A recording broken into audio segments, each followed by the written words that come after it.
Hermanos, abran sus Biblias en Juan capítulo 13. La semana pasada, lamentablemente puse a algunos hermanos, específicamente a dos hermanas, a pasar trabajo, porque habíamos anunciado que íbamos a empezar la serie del aposento alto, y yo de repente abro la Biblia en Salmo 19, y por lo menos sé de dos personas que durante un rato estuvieron pensando cuándo será que él va a unir el Salmo 19 con el discurso del aposento alto. Lamento no haberles dicho que hubo un cambio de planes. Vamos a Juan capítulo 13.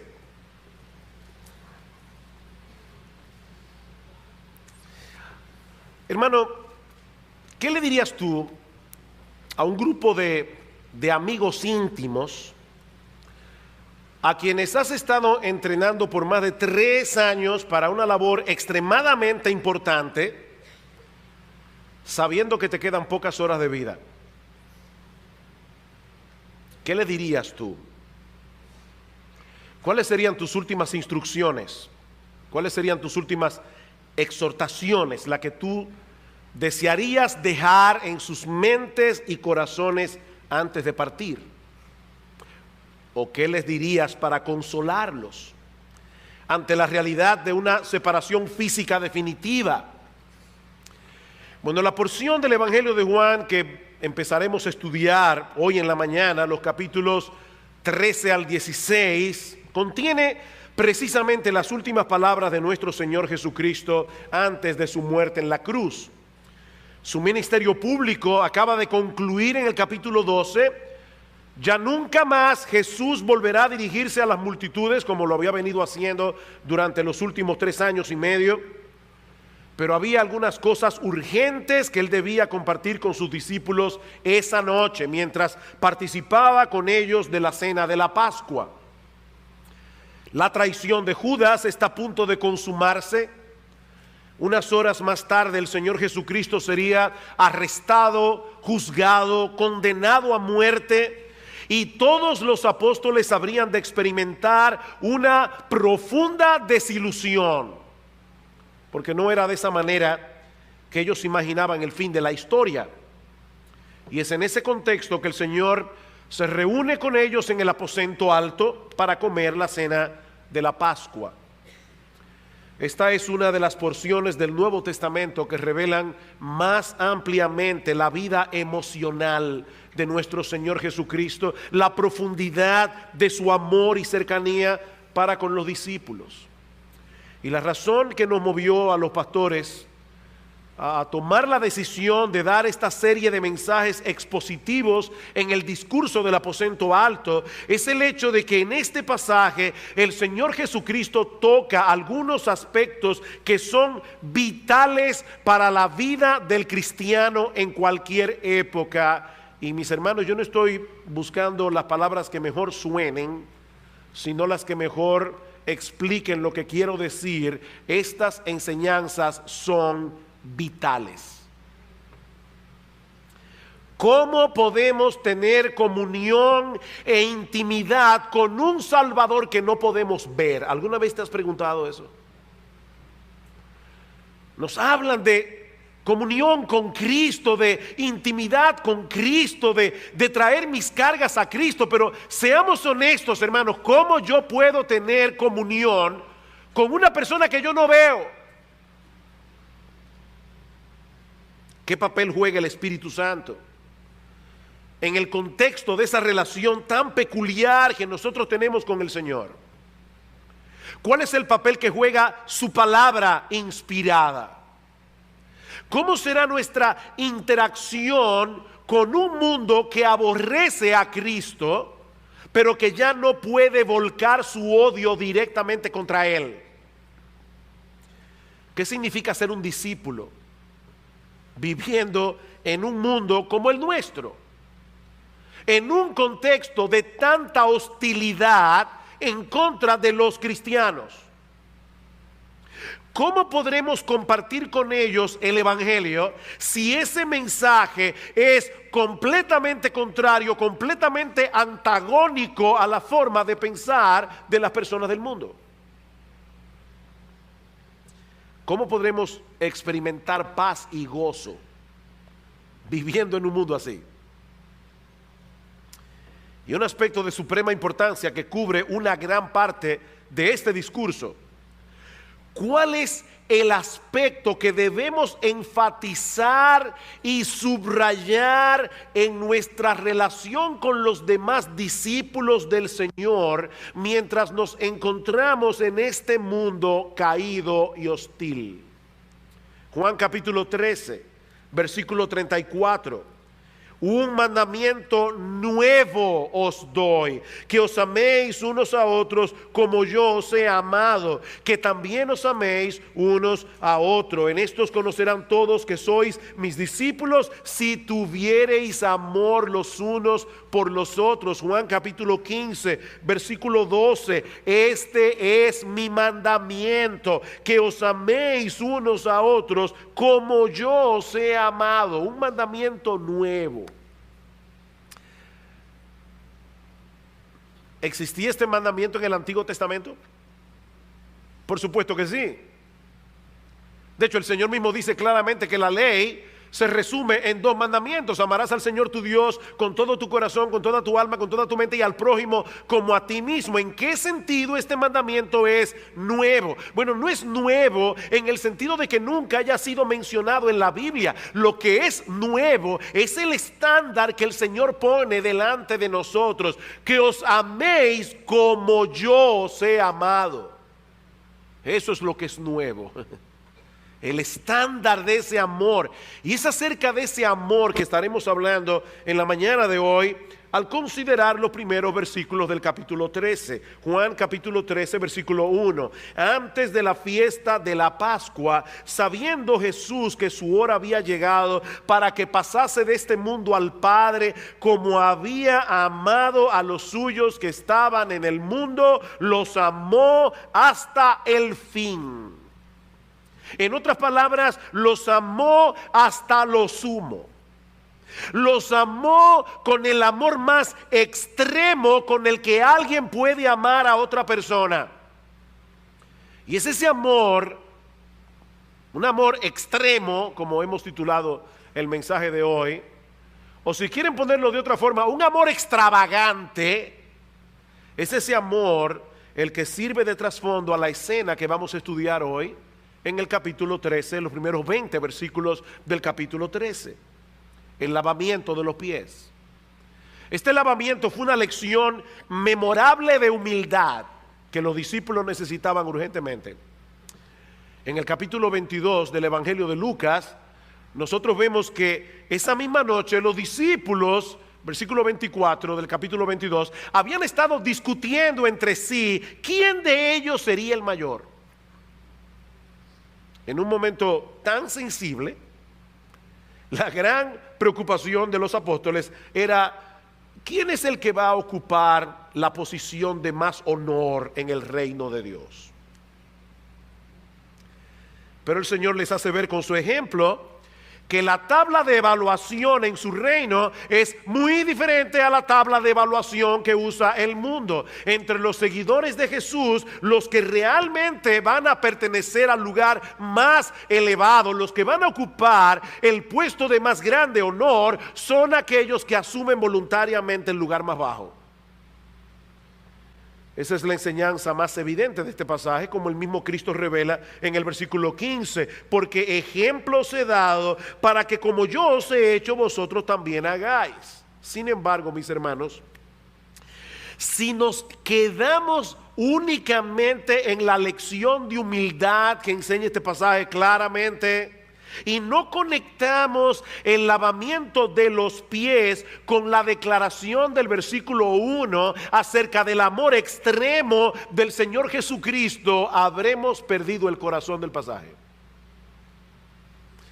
Muchos leen Juan capítulo 13 y ven a Cristo lavando los pies, y lo único que se ve de manera muy evidente es la humildad del Señor y la lección de humildad. Pero yo quiero proponerles en esta mañana que hay una lección más importante detrás. Y yo le he rogado al Señor desde la semana pasada, cuando pensé que iba a predicar este mensaje, le he estado rogando al Señor, Señor, permíteme hacerle ver a los hermanos de Iglesia Bíblica del Señor Jesucristo el corazón de este texto. Porque hay más que una simple lección de humildad aquí. El lavamiento de los pies no fue simplemente una galleta sin manos de parte del Señor. Y como yo sé que hay personas que ven esta prédica después por YouTube en otros países, van a preguntarse ¿qué significa eso de una galleta sin mano? Bueno, es que en República Dominicana la palabra galleta es sinónimo de bofetada. Pero esto no fue una bofetada sin manos. En otras palabras, este lavamiento no fue un mero reproche, hermanos. Este lavamiento fue una especie de parábola viviente del profundo amor de Cristo que sería manifestado unas horas más tarde en la cruz del Calvario. Fue por amor a los suyos que el Señor se humilló. El amor verdadero se humilla. El amor verdadero está dispuesto a humillarse, o para decirlo de otro modo, la verdadera humillación es aquella que es motivada, producida, movida por el amor. Es por eso que el apóstol Juan se empeña en mostrar el contraste aquí entre lo que Cristo sabía de sí mismo y de sus circunstancias esa noche y lo que hizo a continuación. Vean otra vez el versículo 1. Antes de la fiesta de la Pascua, sabiendo, esa palabra es clave aquí, sabiendo Jesús que su hora había llegado para que pasase de este mundo al Padre. Por cientos de años los judíos habían celebrado la fiesta de la Pascua como un recordatorio de la forma milagrosa como Dios los rescató de la esclavitud en Egipto. En aquella primera Pascua, en los días de Moisés, Dios ordenó a los judíos que sacrificaran un cordero cuya sangre debían colocar en los dinteles y en los postes de las puertas. Como ustedes saben, el juicio de Dios pasaría esa noche por toda la tierra de Egipto, matando a todos los primogénitos, excepto en aquellas casas que habían sido rociadas con la sangre del cordero pascual. De manera que ese cordero no era más que un símbolo que prefiguraba el sacrificio de Cristo por nuestros pecados. Así que, mis hermanos, Jesús no veía la Pascua simplemente como una fiesta religiosa que traía a su memoria la historia pasada de la nación de Israel. Cada vez que Jesús comía el cordero pascual, seguramente visualizaba su propia muerte en la cruz del Calvario. Y fue con esa conciencia que el Señor participó de esa última Pascua con los discípulos, sabiendo Jesús que su hora había llegado para que pasase de este mundo al Padre. No fue simplemente un cambio de localidad. Juan no está diciendo, el Señor ya sabía que su tiempo en la tierra había concluido y que iba a mudarse al cielo. No, esa no es la idea. Esa sombra de muerte que había acompañado a Jesús a lo largo de toda su vida, ahora estaba a punto de convertirse en una realidad. Y mis hermanos, y esto es lo sorprendente de esta historia, en medio de una situación emocional tan difícil, la gran preocupación de Jesús eran sus discípulos. La gran preocupación de Jesús eran sus discípulos. Como había amado a los suyos que estaban en el mundo, los amó hasta el extremo. Y yo creo que Juan está usando las palabras aquí en una forma intencional. Él no dice simplemente que Jesús amó a los que habían creído en él, o que Jesús amó a los que le seguían. No, él dice amó a los suyos, a los que le pertenecen a él. Porque fueron escogidos por el Padre, fueron comprados con su sangre, fueron llamados eficazmente a salvación por el Espíritu Santo y ahora son suyos. Mi hermano amado, mi hermana amada, tú eres de Cristo. si eres creyente. Tú eres de los suyos, de los que le pertenecen. Mis hermanos, hay un sentido en el que Dios ama a la humanidad en general. Pero el amor que Juan resalta, que el amor del que está hablando Juan aquí, es una clase de amor que Cristo tiene reservada únicamente para los suyos. Es por eso que más adelante el mismo Señor hace una diferencia entre Judas y el resto de los apóstoles. Vean el versículo 18. No hablo de todos vosotros, yo sé a quienes he elegido. Mas para que se cumpla la escritura, el que come pan conmigo levantó contra mí su calcañar. Y en Juan capítulo 15, versículo 12 al 16 dice: este es mi mandamiento, que os améis unos a otros como yo os he amado. A ustedes nadie tiene mayor amor que este, que uno ponga su vida ¿por quién? Por sus amigos. Sus amigos, tú y yo somos los amigos de Jesús. Vosotros sois mis amigos, dice Cristo, si hacéis lo que yo os mando. Esa es la evidencia. Ya no os llamaré siervos, porque el siervo no sabe lo que hace su Señor, pero os he llamado amigos, porque todas las cosas que oí de mi Padre os las he dado a conocer. No me elegisteis vosotros a mí, sino que yo os elegí a vosotros. Esta amistad, dice Cristo, la inicié yo. Esta amistad entre ustedes y yo comenzó conmigo, yo los elegí. Miren, hermanos, cuando yo pienso en la elección, algunas personas cuando piensan en la elección piensan en un tremendo problema teológico que ha traído no poca discusión a lo largo de toda la historia de la iglesia. No, cuando yo pienso en la doctrina de la elección divina, yo no pienso en una doctrina teológica que trae problemas y divisiones a la iglesia. Yo pienso en algo que llena de alegría mi corazón. Jesús me escogió. Jesús te escogió desde antes de la fundación del mundo, cuando tú no habías hecho ni bien ni mal, cuando tú ni pensabas nacer. En la eternidad Jesús pensó en ti, te escogió para que seas su amigo, para que pertenezcas a ese grupo de los suyos. Mis hermanos, yo creo que muchas veces los creyentes tenemos dificultades para enfrentar los problemas de la vida, porque perdemos de vista los elementos más fundamentales de nuestra fe. Hay un teólogo alemán muy controversial, pero un gran teólogo, uno de las mentes más brillantes del siglo XX, y en una entrevista que le hicieron ya viejo, le preguntaron a este hombre: ¿cuál es la verdad teológica más profunda que tú aprendiste a lo largo de tu vida? Y él respondió, fue en Estados Unidos la entrevista, él respondió en inglés. Voy a traducirlo, pero lo voy a decir en inglés porque es importante que sea en inglés. Jesus loves me, this I know. Una canción infantil, Cristo me ama, bien lo sé. ¿La han oído? Jesus loves me, this I know. For the Bible tells me so. La Biblia dice eso. Dice, esa es la verdad más profunda que yo he aprendido en toda mi vida. Cristo me ama. Fue por amor a nosotros, queridos hermanos, que el Señor estuvo dispuesto a asumir voluntariamente el lugar de mayor humillación. Versículo 2. Y cuando cenaban, como el diablo ya había puesto en el corazón de Judas Iscariote, hijo de Simón, que le entregase, sabiendo Jesús que el Padre le había dado todas las cosas en las manos y que había salido de Dios y que a Dios iba. En otras palabras, el Señor no tuvo en ese momento una crisis de identidad.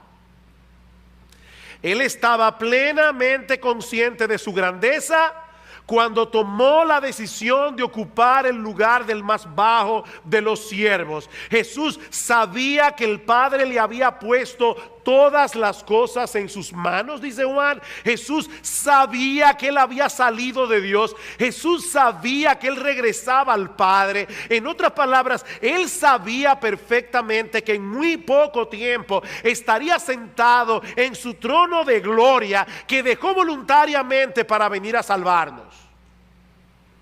Él lo sabía. Y fue con esa conciencia que el Señor se dispuso a lavar los sucios pies de sus orgullosos discípulos con esas mismas manos en las que el Padre le había puesto todas las cosas. Sabiendo Jesús que el Padre le había puesto todas las cosas en las manos, con esas mismas manos, él lavó los pies de los discípulos. Versículos 4 y 6 al 6. Se levantó de la cena, se quitó su manto, tomando una toalla se la ciñó, luego puso agua en un lebrillo, en una palangana, y comenzó a lavar los pies de los discípulos y a enjugarlos con la toalla con que estaba ceñido. En el tiempo del Señor los caminos no eran asfaltados como ahora. Los hombres usaban unas sandalias abiertas que no protegían completamente del polvo, de la arena y el sucio del camino, de manera que era muy incómodo sentarse a comer sin lavarse los pies. Es por eso que los anfitriones que te invitaban a una cena solían tener a un esclavo, a un sirviente que hiciera ese trabajo. De hecho, era una tremenda descortesía invitar a alguien a cenar y no proveerle el lavado de los pies. Aquí en República Dominicana, si usted va de visita a una casa y no le brindan nada, o sea, digo nada es nada, ni un vaso de agua, ¿verdad? Hay personas que brindan un vaso de agua por lo menos, o en el mejor de los casos, o no en el mejor de los casos, pero por lo menos un café. Usted va a una casa, se sienta, se va, y usted dice, wow, no me brindaron ni agua. Eso es una descortesía.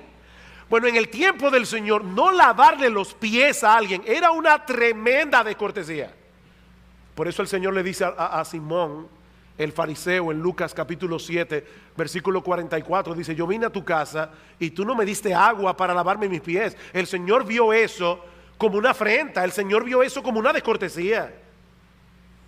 Sin embargo, era un trabajo tan humillante que usualmente era realizado por el siervo de menor importancia en la casa. De hecho, leí en estos días que los rabinos habían prohibido que un siervo esclavo, habían personas en Israel que cuando no tenían que pagar, se vendían a sí mismos como esclavos por 6 años para pagar la deuda. Y una de las cosas que esos esclavos no debían hacer bajo ninguna circunstancia era lavarle los pies a su amo hebreo.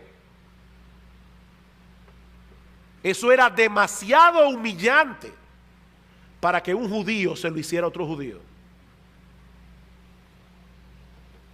El problema es que en el aposento alto no había sirvientes. Así que los discípulos comienzan a llegar para comer con Jesús la última cena de la Pascua.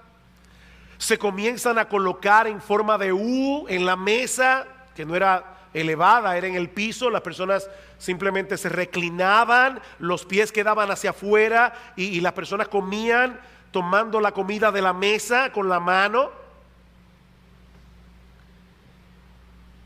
Y tenían ahí a simple vista la jarra, el agua, la toalla, pero nadie hizo el menor intento de usarla hasta que ocurre lo inesperado. Y es interesante ver la manera como Juan describe esta escena, porque es como si fuera en cámara lenta. Ustedes han visto esa película donde el director quiere hacer un efecto y hay una escena que él la pone en cámara lenta para que tú puedas ver los detalles. Jesús va a hacer algo aquí y Juan quiere que lo veamos en cámara lenta. Versículo 4 otra vez. Se levantó de la cena, se quitó su manto, tomando una toalla se la ciñó. Imagínense a los discípulos. ¿Qué es esto? ¿Qué es lo que él va a hacer? Luego puso agua en un lebrillo y comenzó a lavar los pies de los discípulos y a enjugarlos con la toalla con que estaba ceñido. Yo me imagino que en ese momento se podía oír el vuelo de una mosca en el aposento alto. Es difícil saber lo que estaba pasando por la mente de los discípulos viendo al Señor en una posición tan humillante, pero podemos suponer que estaban bien avergonzados. Ahora, a pesar de toda su vergüenza, todavía ninguno se levantó de la mesa para ocupar su lugar.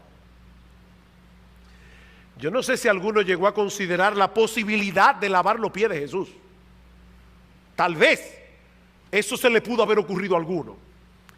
Pero lavarse los pies entre ellos,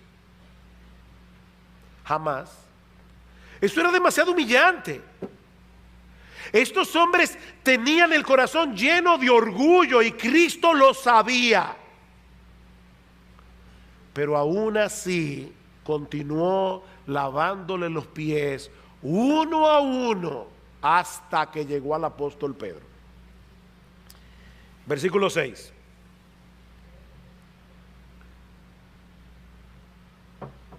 Entonces vino a Simón Pedro y Pedro le dijo: Señor, ¿tú me lavas los pies?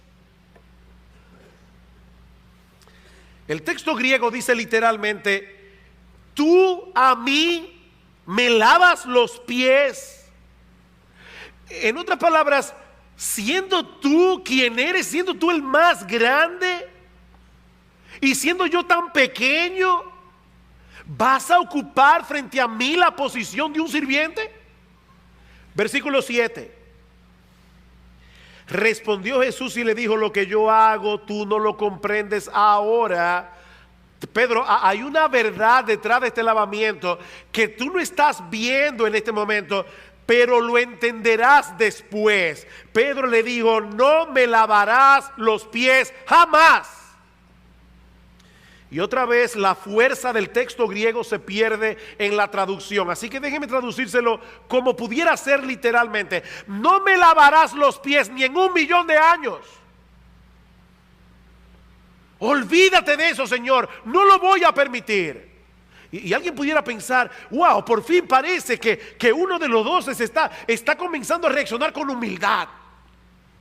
No, olvídense de eso. Esa protesta de Pedro no es otra cosa que orgullo disfrazado. Hay personas que no quieren que le hagan servicio, que les sirvan porque son orgullosos. Eso es orgullo disfrazado. Ya Cristo le hizo ver que había algo en ese acto de servicio que él no podía entender en ese momento. Eso debió ser suficiente para que Pedro se callara la boca y se dejara lavar los pies. Pero no. Pedro quiere controlar la situación. Pedro quiere decirle al Señor cómo deben hacerse las cosas. Y por favor, mis hermanos, antes de reaccionar en contra de Pedro, tomemos un espejo y mirémonos a nosotros mismos. Porque es muy usual que nosotros reaccionemos así. Muy usual. Señor, ¿acaso no hubiera sido mejor que hicieras las cosas de otra forma? De paso, mira, Señor, si tú estás dispuesto a considerarlo, yo tengo muy buenas ideas que puedo compartirlas contigo para ayudarte a mejorar el guión. Por supuesto, uno no dice eso con palabras. Uno dice eso al tener falta de mansedumbre, al aceptar la voluntad de Dios cuando nosotros no entendemos qué es lo que Él está haciendo. Pero cada vez que hacemos eso, no solo revelamos el orgullo de nuestro corazón, sino también nuestra necedad. Eso es una necedad. De ahí las palabras tan tajantes del Señor a Pedro en el versículo 8. Pedro le dijo, no me lavarás los pies jamás. Jesús le respondió, si no te lavare, no tendrás parte conmigo. Uy, esa fue una respuesta bien drástica. El Señor pudo haberle dicho, Pedro, ¿no te das cuenta de que estoy tratando de enseñarles algo importante? Déjate lavar los pies para que yo pueda terminar esta lección. Pero eso no fue lo que le dijo.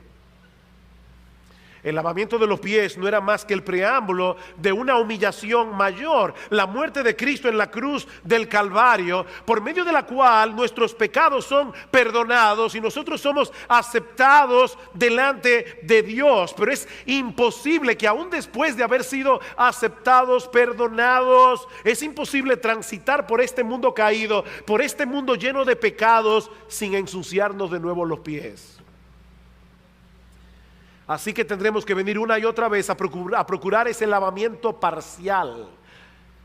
No para recobrar la salvación perdida, sino para seguir creciendo en ese proceso de santificación que nuestra salvación asegura. Noten lo que le dice el Señor a Pedro, versículo 9. Le dijo Simón Pedro, Señor, no solo mis pies, sino también las manos y la cabeza.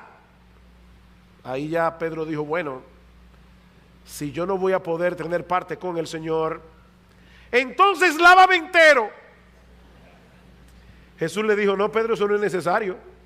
El que está lavado no tiene necesidad sino de lavarse los pies, pues está todo limpio. Y vosotros limpios estáis, aunque no todos. Porque él sabía a quién le iba a entregar. Por eso dijo, no estáis limpios todos. Mis hermanos, ¿saben cuál es la lección que el Señor está enseñándole a Pedro aquí? Que todo aquel que no percibe esa necesidad de lavarse los pies, es decir, de venir diariamente a Dios confesando sus pecados, probablemente está evidenciando que nunca ha sido salvo. Él le dice, óyeme bien, Pedro, si tú no quieres venir a lavarte los pies, tú no tienes parte conmigo. Si tú no quieres venir a lavarte los pies, si tú no entiendes la necesidad de lavarte los pies, esa limpieza continua de tus pecados que ahora debes aborrecer si eres cristiano, cuidado, Pedro, eso puede estar evidenciando que tú eres del grupo de Judas. No tienes parte conmigo. Eso es similar a lo que dice Juan en Primera de Juan, y yo me pregunto si Juan tenía en mente este pasaje cuando escribió, si decimos que tenemos comunión con él y andamos en tinieblas, mentimos y no practicamos la verdad. Pero si andamos en luz como él está en luz, tenemos comunión unos con otros, y la sangre de Jesucristo su Hijo nos limpia de todo pecado. Si decimos que no tenemos pecado, nos engañamos a nosotros mismos y la verdad no está en nosotros. Si confesamos nuestros pecados, si venimos diariamente a lavarnos los pies, Él es fiel y justo para perdonar nuestros pecados y limpiarnos de toda maldad. Hermanos, una prueba inequívoca de que nosotros hemos sido salvados, que nuestros pecados han sido perdonados, que hemos sido aceptados en la presencia de Dios, es que aborrecemos esos pecados que cometemos diariamente y por los cuales regresamos a Cristo una y otra vez, aplicando continuamente a nuestras vidas esa bendita sangre que el Señor Jesucristo derramó en la cruz del Calvario y que nos limpia de todo pecado. Probablemente Pedro no entendió todo eso esa noche, pero había algo muy claro en su mente. Si él no se dejaba servir por Cristo, no tendría parte con Cristo. ¿Escucharon eso? Déjenme repetirlo otra vez. Si él no se dejaba servir por Cristo, él no tendría parte con Cristo. Ese es el problema de muchos inconversos. Uno les predica el evangelio, ellos quieren buscar 50,000 maneras de llegar al cielo que no sea reconociendo humillados que no pueden llegar sin Cristo. Ellos quieren, como yo he dicho muchas veces, llegar al cielo manejando un camión que diga mi propio esfuerzo. Y nadie va a llegar al cielo manejando ese carro. Es confiando en Cristo y únicamente en Cristo. Nadie llegará al cielo a menos que se humille y reconozca que no puede ser salvo a menos que confíe enteramente en el bendito, glorioso, maravilloso, extraordinario, exaltado Señor y Salvador Jesucristo. Nadie va a llegar al cielo de otra forma. Hasta aquí la historia, pero ahora viene la lección que el Señor quiso comunicarles esa noche, versículo 12. Así que después que les hubo lavado los pies, tomó su manto, volvió a la mesa y les dijo: ¿sabéis lo que os he hecho? ¿Qué pregunta? No olviden que unas horas antes los discípulos habían estado discutiendo quién de ellos era el más grande del grupo. Y ahora el Señor les dice: vengan acá, yo quiero darles algo, yo quiero darles una lección. Ustedes saben lo que yo hice, lo que yo les he hecho. Ustedes no ven cuán ridícula es esa discusión.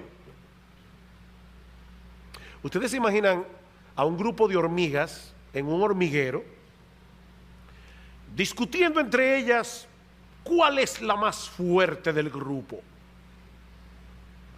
Y una hormiga le dice a la otra: ¿tú ves esa migaja de pan de 0.2 milímetros?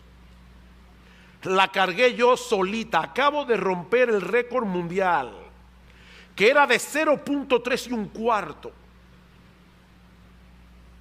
Si nosotros pudiéramos oír a las hormigas hablando, y uno las está mirando así, pero estarán locas.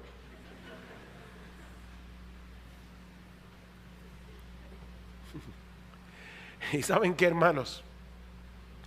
Esa ridiculez ni siquiera puede compararse a la de un grupo de pecadores redimidos por gracia, que reconocen a Cristo como el Rey soberano del universo, el creador y sustentador de todas las galaxias, compitiendo entre ellos cuál es el mayor, cuál es el más importante. Mi amado hermano, ¿qué tú tienes que no hayas recibido? Como dice Pablo en 1 Corintios 4:7, y si lo recibiste, ¿por qué te glorías como si no lo hubieras recibido? Los cristianos tenemos un tesoro en vasos de barro, dice Pablo, para que la excelencia del poder sea de Dios y no nuestra. Pero esa discusión no solo es ridícula, es peligrosa, es dañina. No olviden que así como nadie puede ser salvo sin humillarse primero, nadie puede crecer en santidad, nadie puede producir verdaderos frutos para la obra de Dios, a menos que siga transitando por el camino de la humildad. Y Cristo, en su amor, no olviden eso, en su amor, no solo dejó instrucciones al respecto, sino un ejemplo claro y elocuente para que ningún cristiano se confunda. Versículo 13: vosotros me llamáis maestro y señor, y decís bien, porque lo soy. Si eres un verdadero cristiano, tú sabes que Cristo es tu maestro, tú sabes que Cristo es nuestro Señor, que somos nosotros los que debemos aprender de Él, que somos nosotros los que debemos servirle a Él, no al revés. Y sin embargo, Él estuvo dispuesto a dejar su gloria al hacerse hombre. Ya eso fue demasiado humillación. Yo siempre he tenido problemas con el humo del cigarrillo, siempre me ha dado mucha alergia. De hecho, yo creo que Dios usó eso para librarme. Yo nunca llegué a fumar, ni cuando era inconverso, porque me hacía mucho daño. Y a veces cuando yo voy por esos aeropuertos y veo esos lugares que son apartados, ¿verdad?, para que los fumadores puedan estar allí y no contaminar a nadie, y uno pasa, ¿verdad?, por esos lugares y uno nada más ve la niebla del cigarrillo. Imagínense lo que sería para un padre que tiene un niño de 3 años, decirle: yo quiero que tú vayas a esa cabina y te metas allí por 3 horas. Eso sería una tremenda irresponsabilidad. ¿Saben qué, mis amados hermanos? Lo que hizo Cristo al venir a la tierra fue peor que eso. Cristo dejó su trono de gloria. Cristo es santo, perfectamente santo, a una atmósfera absolutamente contaminada por el pecado. Y Él hizo eso por amor a ti y por amor a mí. Ya eso fue demasiada humillación. Pero todavía se humilló más. Y murió la muerte de un criminal, para que tú y yo podamos ser limpios de nuestros pecados. Eso es lo que este lavamiento simboliza. El más grande de todos, por amor a nosotros, ocupó el lugar más bajo. Y ahora nos dice de manera explícita que eso es exactamente lo que Él quiere que tú y yo hagamos. Humillarnos hasta el polvo, si es necesario. Hay que oírnos a veces. Yo no puedo perdonar esto. ¿Que tú no puedes perdonar el qué? Es que esta ofensa ha sido demasiado grande. Imagínense. Yo le decía a Gloria en estos días: óyeme, nosotros somos dioses problemáticos. Todo el problema del mundo es que nosotros vivimos en un planeta poblado de dioses. Tú y yo creemos que somos Dios.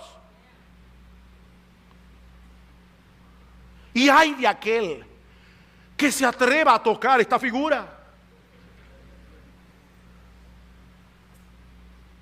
Hermanos, nosotros tenemos que suplicarle a Dios que nos dé cordura.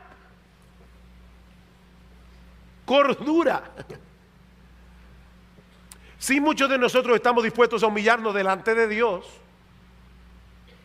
Delante de Dios. Pero no es de ese tipo de humillación de la que Cristo está hablando aquí. Es humillarnos aquí, hermanos. Versículo 14. Pero si yo, el Señor y el Maestro, he lavado vuestros pies, vosotros también debéis lavaros los míos. Eso no es lo que el texto dice. Ay, sí, Cristo. Yo te amo, mi Cristo. Todo lo que tú quieras, mi Cristo. Es a tu iglesia a la que no soporto, Señor.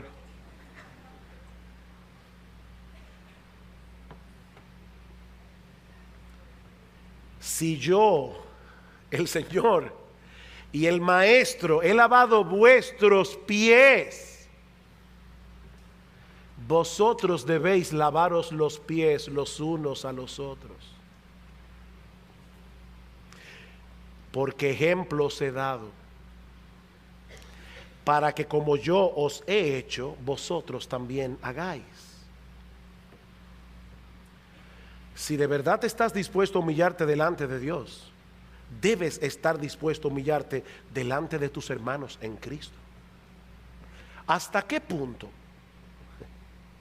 Escucha Filipenses capítulo 2, haya pues en vosotros este sentir, esta misma forma de pensar que hubo también en Cristo Jesús, el cual siendo en forma de Dios, no estimó el ser igual a Dios como cosa que aferrarse, sino que se despojó a sí mismo, tomando forma de siervo, hecho semejante a los hombres, y estando en condición de hombre, se humilló a sí mismo, haciéndose obediente hasta la muerte, y muerte de cruz. Lo más extraordinario del ejemplo de Cristo en relación a nosotros es que su humillación consistió en dejar a un lado su grandeza para venir a ocupar el lugar de un siervo. Pero en el caso tuyo y mío, la humillación consiste simple y llanamente en ocupar nuestro lugar. El llamado del Señor no es a que abandonemos nuestra grandeza. Baja de ese pedestal y ven y sírvele a estos pobres mortales.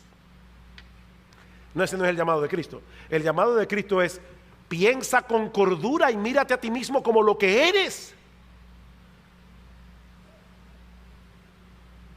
y actúa en consecuencia. Mis hermanos, ese no es el mensaje que el mundo predica. El problema del hombre según el mundo radica en su baja autoestima. El problema según la Biblia es que nos estimamos demasiado. Y lamentablemente, si hay un aspecto en el que la iglesia de Cristo se ha dejado evangelizar por el mundo, Ha sido precisamente en un montón de púlpitos, ya no se predica la escritura. La psicología humanista ha desplazado la Biblia de los púlpitos. Y los resultados están a la vista. Cada vez es más difícil encontrar dentro de las filas de los que profesan ser cristianos un verdadero espíritu de autonegación, un verdadero espíritu de servicio. ¿Saben por qué? Porque hemos olvidado nuestra identidad de siervos. Y nos hemos estado comportando como si fuéramos los amos. Ahora bien, no olviden que Jesús no les está dando una bofetada sin mano. Como había amado a los suyos que estaban en el mundo, los amó hasta el extremo. Y como los amó hasta el extremo, Jesús está tratando por todos los medios posibles de librarlos del orgullo, porque Él sabe que el orgullo es una maldición, porque Él sabe que el orgullo desgraciará sus vidas, porque ellos saben que nunca serán felices, nunca serán bienaventurados hasta que aprendan a ser humildes. El orgullo es una desgracia. Y Cristo está trayendo aquí una quimioterapia espiritual. Versículo 16: de cierto os digo, el siervo no es mayor que su Señor, ni el enviado es mayor que el que le envió. Si sabéis estas cosas, bienaventurados, felices, dichosos, gozosos seréis si las hiciereis.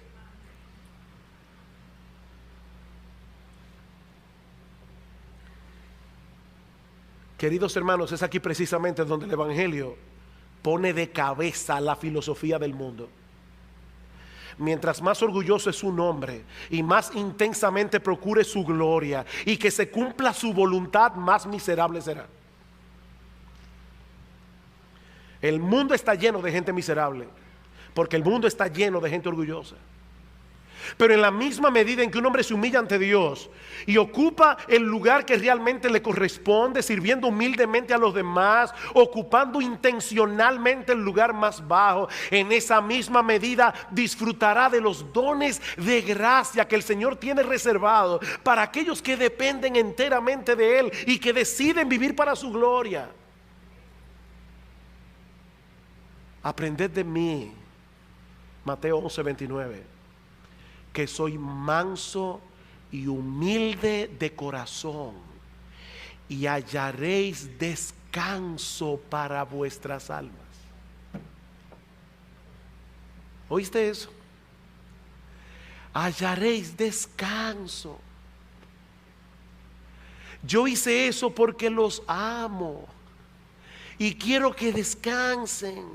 Hermanos, fue por amor a ellos que Cristo les dio esta lección de humildad, porque Él los amó hasta el extremo. Fue que Él puso este ejemplo, lavándole los pies. Él sabe que la verdadera felicidad y la verdadera fructificación. ¿Tú quieres ser fructífero en el reino de Dios? Eso depende de cuánto te humilles. Es así de simple. Eso depende de cuánto te humilles. Por eso el texto no termina en el versículo 17. Ya estoy concluyendo, pero lean el versículo 18. No hablo de todos vosotros, yo sé a quienes he elegido, mas para que se cumpla la escritura, el que come pan conmigo levantó contra mí su calcañar. Desde ahora os lo digo antes que suceda, para que cuando suceda creáis que yo soy. En otras palabras, la traición de Judas no me está tomando desprevenido. Yo sabía que eso habría de ocurrir, porque yo sé a quienes he elegido, y se los digo de antemano para que cuando eso ocurra ustedes sepan que yo soy. ¿Que yo soy qué? No, que yo soy. Ese es el nombre de Dios. El nombre con el que Dios se revela en el Antiguo Testamento, en Éxodo 3. Yo les estoy diciendo esto para que ustedes sepan que yo soy Dios, el Dios encarnado. Pero ahora escuchen lo más increíble, el versículo 20. De cierto os digo, el que recibe al que yo enviare, me recibe a mí, y el que me recibe a mí, recibe al que me envió. ¿Está cambiando Cristo de tema aquí? No, hermanos. Él está diciendo, óiganme bien, yo fui enviado por mi Padre, y de esa misma manera ahora yo los envío a ustedes al mundo como mis representantes. El que los recibe a ustedes cuando les prediquen verdaderamente la palabra, cuando les prediquen el evangelio, el el que los recibe a ustedes me recibe a mí, y el que me recibe a mí recibe al Padre. Pero si ustedes quieren ser fructíferos en esa labor a la que yo les estoy enviando, tendrán que humillarse hasta el polvo.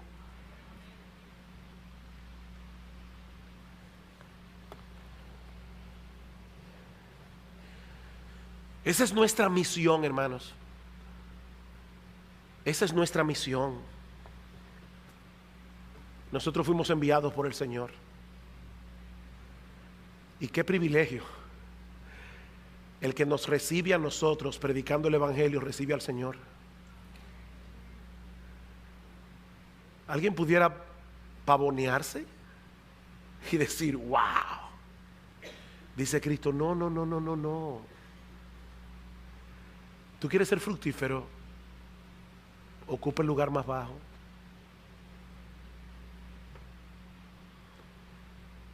Ocupa el lugar más bajo. Intencionalmente. Y mi amigo, si tú estás aquí sin Cristo, yo quiero recordarte una vez más lo que dijimos al principio: sin humillación no hay salvación. Mi amigo, tú necesitas el perdón de tus pecados.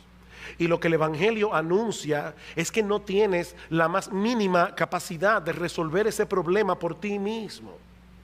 Pero Dios en su amor envió la solución a este mundo en la persona de su Hijo. Solo Él puede perdonarte de todos tus pecados. Solo Él puede concederte por gracia el don de la vida eterna. Pero no hagas como Pedro, mi amigo. Déjate lavar. Déjate lavar. Reconoce que estás en bancarrota.